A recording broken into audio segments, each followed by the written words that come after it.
నాలాంటోడు కూడా ఈ సినిమాని సేవ్ చేయాలంటే చాలా కష్టమండి. నన్ను వదిలేయండి. టాక్సిక్ మూవీ పొద్దునే వెళ్ళి చూసొచ్చాను. అయితే షోకి ఒక 10-15 మినిట్స్ లేట్ అయ్యానండి. షో టైం స్టార్ట్ అయ్యాక ఎవ్రీ మినిట్ కూడా అరే మిస్ అయిపోతున్నాను రా అని చాలా ఫీల్ అయ్యానమాట. సినిమా మొత్తం చూశాక అమ్మయ్య 10 మినిట్స్ నేను సేవ్ అయ్యాను రా బాబు అనిపించిందండి. అలా ఉంది మూవీ.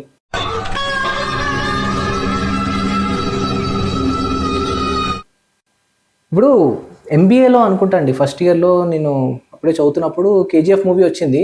ఆ మూవీలో యష్ గారి పర్ఫార్మెన్స్ చూశాక ఎన్న తలైవర్ రజనీకాంత్ గారి లాగా మళ్ళీ ఇంకో పర్ఫార్మర్ వచ్చాడ్రా అంత హై ఇచ్చింది ఆ మూవీ యష్ గారు. దాని తర్వాత మళ్ళీ కేజీఎఫ్ 2, ఆ తర్వాత 4 years తర్వాత మీరు తీసిన మూవీ ఇదా అండి? ఓకే, అలాంటి యష్ గారి మూవీకి ఇలాంటి రివ్యూస్ నేను చెప్పబోతున్నానంటే నాకే ఎలాగో ఉందండి. All credit goes to our lady Vanga. కాదు, లేడీ ఆర్జీవి. మీరు సినిమా చూడండి, మీకు అర్థమైపోతుంది ఎందుకు నేను లేడీ ఆర్జీవి అంటున్నాను. జనరల్లీ అండి యష్ గారి పర్ఫార్మెన్స్ ఎలా ఉంటుందంటే, ఆయనకు ఆపోజిట్గా ఒక 100 మంది ఫైట్ చేస్తున్నా సరే చాలా న్యాచురల్గా ఉంటుంది. అలాంటి పర్ఫార్మెన్స్ ఇస్తారు ఆయన. సో అలాంటి పర్ఫార్మెన్స్ ఇస్తారు కదా అని చెప్పి సినిమా మొత్తం అదే పెట్టేసి ఎట్లా అండి చెప్పండి?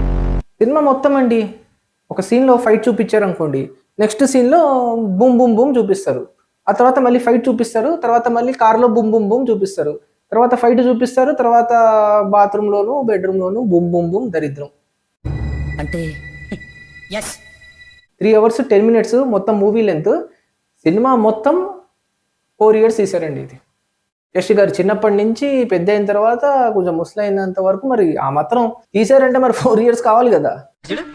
ఏదో మహాకావ్యం రాసిన వాడికి మళ్ళీ జ్ఞానపీఠ వాడి గ్రహీత ఎలా నడుస్తున్నాడు.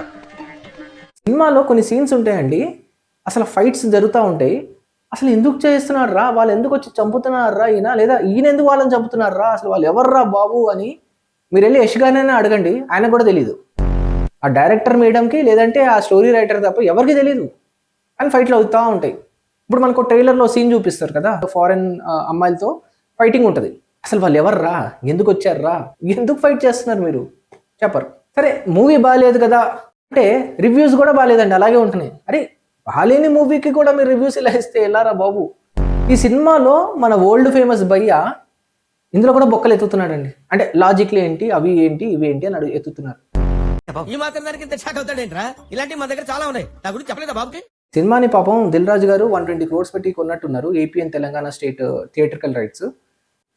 మరి అంత షేర్ కలెక్ట్ చేస్తుందా ఏపీ తెలంగాణలో అంటే కొంచెం కష్టమే అన్నట్టు అనిపిస్తుంది. ఇంత చెప్తున్నావు కదరా, అసలు సినిమాలో కాన్సెప్ట్ ఏంట్రా అంటే మీకు చాలా సింపుల్గా ఎక్స్ప్లెయిన్ చేస్తానండి. మీరు పద్మవ్యూహం, బతుకు జట్కా బండి, అందమైన జీవితం ఇలాంటి షోస్ చూస్తే అందులో ఒక ఎపిసోడ్ తీసుకోండి, ఏదైనా ఎపిసోడ్ తీసుకోండి. ఏముంటుంది జనరల్గా, తాగుబోతూ తిరుగుబోతూ ఒక హస్బెండ్ ఉంటాడు, వాడు కొంచెం పైత్యం చూపిస్తాడు వైఫ్ మీద. వాళ్ళిద్దరు గొడవ అయిపోయిన తర్వాత ఈ కొడుకు నా దగ్గర ఉండాలా నీ దగ్గర ఉండాలా, ఆ ఫైట్ ఉంటుంది.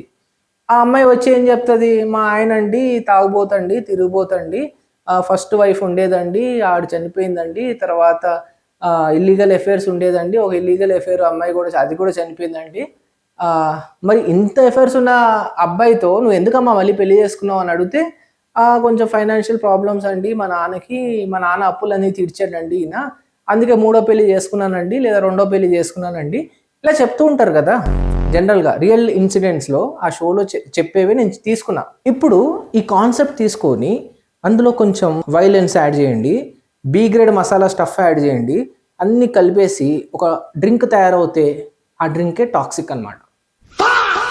వీడు ఏంట్రా అతి చేస్తున్నాడు రా అని మీరు అనుకోవచ్చు. మీరు వెళ్ళి సినిమా చూడండి. ఇప్పుడు నేను చెప్పిన కాన్సెప్ట్కి లేదురా ఇట్లా కాదురా కాన్సెప్ట్ అంటే వచ్చి కింద కమెంట్ పెట్టండి. నేను చాలా సింప్లిఫై చేసి చెప్పిన స్టోరీని. ఈ సినిమాని చూసినంతసేపు ప్రాబబ్లీ అందరూ రివ్యూవర్స్ కొంచెం ఫ్లాప్ అని చెప్పేస్తున్నారు. లేదు సినిమాలో ఉంటుందిరా, అరే ప్రొడక్షన్ వాల్యూస్ బాగున్నాయి కదా, మరి దాని గురించి చెప్దాం, యష్ గారి పర్ఫార్మెన్స్ బాగుంది కదా, ఓకే 1 time వాచ్ చేయొచ్చు ఈ మూవీ అలా చెప్దాం అనుకున్నానండి. కానీ నువ్వు అట్లెట్లా చెప్తావురా, డైరెక్టర్ ఛాలెంజ్ చేసినట్టు అనిపించిందండి. అరే క్లైమాక్స్లో ఆ ట్విస్ట్ పెట్టింది చూడండి, ఫ్యూజులు ఎగిరిపోయినాయి, ఎంత తలైవా. అది పెట్టిన తర్వాత ఇంకా నాలాంటోడు కూడా ఈ సినిమాని సేవ్ చేయాలంటే చాలా కష్టమండి, నన్ను వదిలేయండి. ఎందుకో గీతూ మోహన్ దాస్ గారు 4 ఇయర్స్ నుంచి తీశారు. ఇంకా తీసిన చాలా తర్వాత అమ్మ రిలీజ్ చేసే మూవీని అన్నట్టుగా రిలీజ్ చేసేసారా అన్నట్టు అనిపిస్తుంది. కొంచెం క్లైమాక్స్ ప్లాన్ చేసుకోవచ్చు కదా మేడం. ఇంకో 2 ఇయర్స్ కూడా తీసుకోవాల్సింది. క్లైమాక్స్ కూడా ప్లాన్ చేసి అది కూడా పెట్టాల్సింది. 6 ఇయర్స్ అయ్యేది మూవీ, మన యష్ కెరియర్ 6 ఇయర్స్ గోవిందా అయ్యేది. అదేం క్లైమాక్స్ మేడం అలా వదిలేశారు. ఇక మీకు కూడా ఇంట్రెస్ట్ దొబ్బిందా ఇటు సినిమా మీద? సరే ఓకేలేండి, ఆపేశారు కాబట్టి ఇంకా మేము వెళ్ళిపోవాల్సి వచ్చింది, మేము వెళ్ళిపోయామండి. It's fine. ఆ క్లైమాక్స్ మీకు దండం, ఆ సినిమా కూడా ఓకే. ఈ రివ్యూవర్స్ ఏదైతే రివ్యూస్ చెప్తున్నారో నేను వాళ్ళ మీద కూడా రివ్యూస్ చేయాలనుకోవట్లేదు ప్రస్తుతానికి. నేనైతే చాలా డిసప్పాయింట్ అయ్యాను. బట్ ఈ మూవీని లేదురా మీరందరూ ఎందుకు బాగాలేదని చెప్తున్నారు, వెళ్ళి చూడాలనుకుంటే వెళ్ళి చూడండి. లేకపోతే ఈ మూవీకి షేర్ 120 crores ఏపీ తెలంగాణలో కలెక్ట్ చేస్తుందా అంటే చాలా హై రిస్క్ లానే అనిపిస్తుంది ప్రస్తుతానికైతే. సో ఓవరాల్గా అయితే ఇరుముడి టీం వాళ్ళకైతే గుడ్ న్యూస్ ఇది. వాళ్ళు బహుశా రేపైనా కొంచెం స్క్రీన్స్ పెరుగుతాయేమో. If not tomorrow Saturday Sunday కల్లా వచ్చేసరికి నాకు తెలిసి ఇరుముడి మళ్ళీ టేక్ ఓవర్ చేసేస్తుంది, అందులో డౌట్ లేదు. ఇప్పుడు చెప్తున్నారండి చాలామంది, వీడియో కింద కమెంట్స్ కూడా పెడుతున్నారు, అన్న మాకు ఇంకా టికెట్స్ దొరకట్లేదు అన్న, సినిమా హౌస్ఫుల్ బోర్డు ఇప్పటికీ హౌస్ఫుల్లే, టికెట్సే దొరకట్లేదు అని అంటున్నారు వీక్ డేస్లో కూడా. సో చాలా పొటెన్షియల్ ఉంది ఇరుముడి మూవీకి. సండే కానీ సాటర్డే కానీ వీకెండ్స్లో కానీ మళ్ళీ ఇరుముడి మూవీ వచ్చే ఛాన్సెస్ ఎక్కువ ఉంది. ఎందుకంటే ఒకటే భయ్య, ఇప్పుడు ఇన్ని స్క్రీన్స్ ఉన్నా సరే మన మూవీకి ఒకవేళ ఓపెనింగ్స్ లేకపోతే మనకి లాసెస్ ఎక్కువ పెరిగిపోతాయి. మన కలెక్షన్స్ కన్నా మనం పెట్టే రెంట్ కానీ దాని ఖర్చులు కానీ పెరుగుతాయి. ఎగ్జిబిటర్స్కి కానీ డిస్ట్రిబ్యూటర్స్కి కానీ వాళ్ళకి షేర్ రాదు సరిగా. అప్పుడు ఏం చేయాలంటే కొన్ని స్క్రీన్స్ తగ్గించేయాల్సిందే, తప్పదు. ఇంకా they are force to do that. ఇది నా ప్రెడిక్షన్, ఇలాగే అవుతుందిరా అని మాత్రం నేను చెప్పట్లేదు, ఇది నాకు అనిపిస్తుంది. దిస్ ఈజ్ మై ప్రెడిక్షన్ అంతే.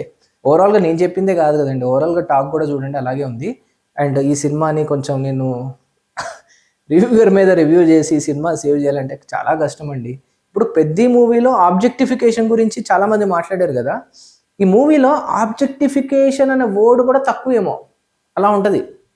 ఫ్యామిలీస్తో ఈ మూవీకి వెళ్ళాలంటే చాలా చాలా కష్టమే. ఫ్యామిలీ ఆడియన్సెస్ కష్టమేనండి. మీరు ఏ రేటెడ్ ఇచ్చారు అంటే అర్థం చేసుకోండి.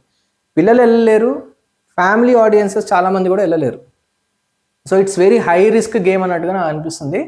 చూద్దాం ఎంత కలెక్ట్ చేస్తుంది ఏంటి అది ఇదని. అలా ఉందండి మూవీ. సో మీకేమనిపిస్తుంది మూవీ చూశాక ప్లీజ్ కమెంట్ చేయండి. లేదరా నువ్వు తప్పు చెప్తున్నావు అనిపిస్తే పోనీ అదైనా కమెంట్ చేయండి. కానీ ఇది కేవలం నా ఒపీనియనే, this is not my review. ఇది నాకు అనిపించిన నా రియాక్షన్, నా ఫీలింగ్స్ నేను చెప్తున్నాను. ఇది మూవీ వెళ్ళకుండా మాత్రం నేను ఎవరిని ఆపను. Please if you want to watch the movie please go and watch the movie. Production values బాగున్నాయి, హాలీవుడ్ స్టైల్ టేకింగ్స్ అన్నీ ఉన్నాయి. కొన్ని డైలాగ్స్ అటు ఇటుగా ఉన్నా పర్లేదు. అండ్ దెన్ పర్ఫార్మెన్స్ వైజ్ అన్నీ బాగానే ఉన్నాయి. మీరు వెళ్ళి చూడాలంటే చూడండి. నాకు నచ్చలేదు బేసిక్గా. సో అది నేను చెప్పదలుచుకున్నాను. మరొక వీడియోతో మళ్ళీ మీ ముందుకు వస్తాను. ఈ వీడియో ఇప్పటి వరకు చెప్పింది మీకు నచ్చినట్లయితే లైక్ కొట్టడం మర్చిపోకండి. అండ్ ఈ వీడియో 10 మందికి షేర్ కావాలి అండ్ రీచ్ రావాలి. ఈ వీడియో కనిపిస్తే ప్లీజ్ షేర్ చేయండి, కింద కమెంట్ మాత్రం తప్పకుండా చేయండి. మరొక సినిమాతో మళ్ళీ మీ ముందుకు వస్తాను. Until then take care, tata, bye by.